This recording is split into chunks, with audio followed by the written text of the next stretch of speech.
If gay marriage gets overturned, we'll still be able to get married, but a few things will change. So if the Supreme Court were to hear the case and they vote to overturn Obergefell, there would no longer be a national right to same-sex marriage.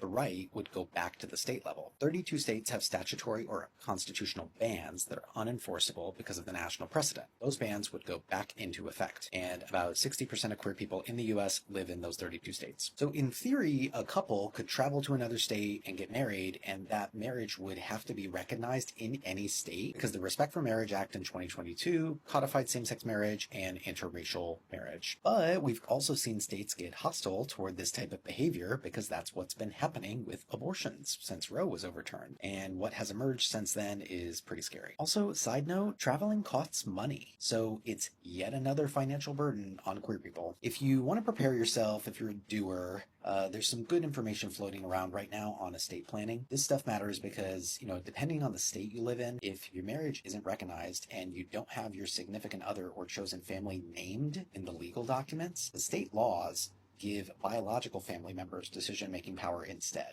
And a lot of queer people don't want that. I have a chapter in my forthcoming book about estate planning because it's very important for protecting wealth and family. It's also important because if marriage goes back to the states, your estate documents have to be tighter. So overall, there's a lot of discourse happening right now. It's easy to catastrophize and spiral. So let's focus on the facts and also what we can do now and in the near future to be prepared.